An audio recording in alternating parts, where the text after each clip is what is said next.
Fala galera, estou eu aqui da mesma forma que não consegui terminar outro vídeo. Também já peço desculpas pelo corte que eu tive que fazer nos vídeos. Já postei o vídeo agora há pouco e vou concluir, né, o que eu vinha falando sobre o vídeo lá, que é quase um desabafo. Não entendo como um desabafo, mas eu posso entender como uma colocação, mas que não fica no ponto de vista, mas sim como um questionamento que você também pode fazer do que está acontecendo atualmente. Hoje eu tô no descanso, gente. Hoje eu tô no descanso, mas há uma semana eu fiz vídeo no domingo e postei. Algumas coisas eu não estou fazendo dos vídeos por falta de tempo, mas tudo bem. O que eu venho? Como é que eu terminei o vídeo anterior? Eu terminei falando sobre como você pode executar procedimentos se caso você vier ser acometido desse mal aí. E a pergunta era se você escapasse ou não. Caso você não escapasse, não estaria aqui para contar a história depois, mas alguém iria contar. E caso você escapasse, estaria para contar a história. Mas a questão a principal questão do vídeo é a busca por uma explicação sobre pessoas que realizaram os procedimentos ditados, né, e politicamente colocados e que não sobreviveram. Relativo ao mesmo tempo pessoas que não realizaram escaparam. Eu tô falando de todos os procedimentos, gente. Não tô falando somente de alguns. Pessoas que sempre se cuidaram, fizeram exatamente como deveriam, mas foram cometidas e elas se perguntaram por que, como, se eu realizei tudo certinho. E elas se perguntam, elas se questionam também. Por que alguém que não se precaver e não se cuida não foi atingido, não foi acometido? São perguntas que hoje a sua ciência pode responder. Eu não tenho ciência.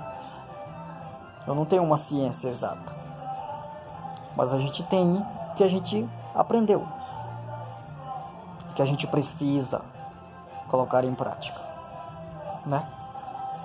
Falei no vídeo anterior de aproximadamente 18 milhões de recuperados, em média de 500 a 540, 550 milhões de percas. E ainda tem os que estão, vamos dizer assim, hospitalizados. Perdemos alguém de próximo, perdemos sim aqui, mas não tão próximo assim, mas que a gente sentiu sim, por ser muito amigo da gente, estar sempre com a gente. A gente perdeu. Mas a pergunta é, quem é que vai e quem é os que não vão?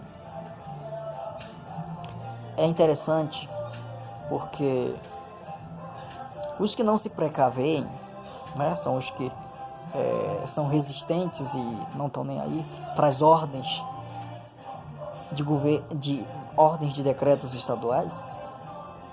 A maioria não passa pelo mal, enquanto os que defendem uma ciência, defendem um cuidado e que praticam tudo certinho, eles são acometidos.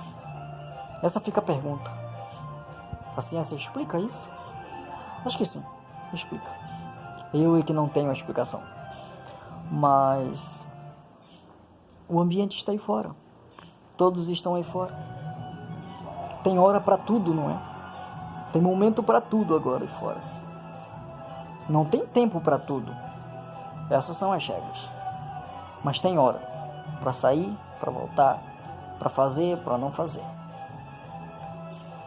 O meu único questionamento é, e quando você sai, na única vez que você sai, o que acontece? O que acontece na única vez que você tira o seu protetor facial? O que acontece? A única vez que você faz isso, o que acontece? Você respira. De fato, Mas, e aí? Aonde realmente está o perigo? Você me responde: em qualquer lugar. Então significa que eu vou ter que me policiar em todo e qualquer lugar. Mas, e quando eu sair de lá? O que vai acontecer? No caminho de casa ou em casa? Aonde é que as coisas realmente vão acontecer? Onde é que o ambiente está mais propício para se difundir, para espalhar mais aí essas micropartículas existentes na natureza? Onde? E quando? E como isso vai acontecer? Você já se perguntou? Se você está sendo coerente com você mesmo, quando você diz algo que você não vai fazer, e quando você faz algo que a sua mente diz: não, isso está errado, não tem lógica, não tem sentido, né? Aí você fica numa confusão mental. E no outro vídeo eu falei que nós devemos parar de aceitar o que colocam na nossa frente. Essa é a questão pessoal que a gente tem que perguntar. Esse é o questionamento pessoal. Será que eu devo aceitar realmente o que estão me dizendo? Ou eu tenho que observar os fatos? Quais são os fatos? Os fatos são as perdas, são as curas, quer dizer, as recuperações e os internados. Pega o número pacote, o número todo. Vamos pegar 12 milhões de pessoas. 12 milhões, né?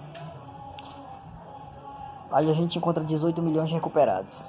Então nós temos aproximadamente mais de 20 milhões de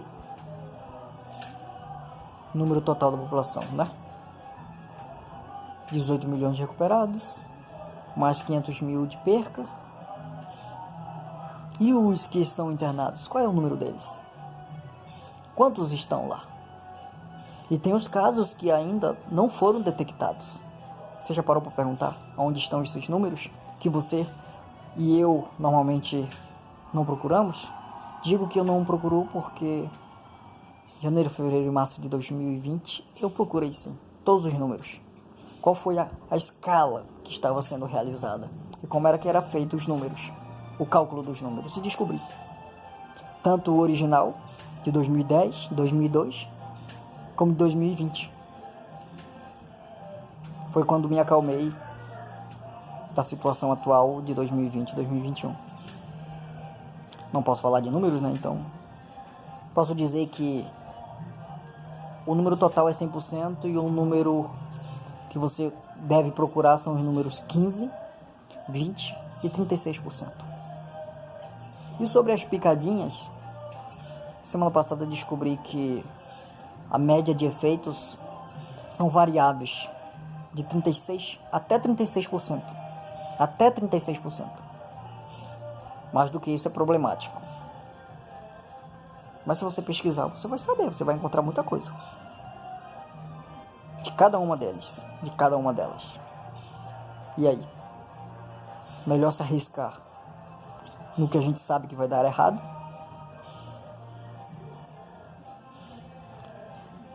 Esta é a ideia, né? Coisa que um grupo terrorista internacional faz. Exatamente. Eles plantam a imagem que mais lhe aterroriza. A imagem de pessoas perdendo a vida. E aí eles conseguem colocar medo e temor em você. Eu estou falando de alguns grupos terroristas que você encontra na internet vídeos deles realizando certas eliminações. É só você ir lá pesquisar. Se você gosta de ver isso, é claro. Ou se está disposto, está preparado para ver. Então, colocar o medo diante da tua cara, diante de você, vai fazer você ficar com medo. E o medo vai fazer com que você tome uma decisão. Mas aí é o problema. Tomar decisões por causa do medo tem mais chance de você cometer um grande erro e ter consequências trágicas. Ninguém toma decisões com medo, com base em sentimentos. É mais na base da razão. Tome decisões com base na razão. Aí sim. Através do sentimento, nem tudo dá certo. Sentimento é parte da decisão, mas não pode ser a maior parte ou o que predomina ou o principal fator. O sentimento é parte sua, individual. E aí? Parou para pensar nos questionamentos que você tem que fazer? Por quê? Como? Quando? Será mesmo? Não significa isso, não é medo.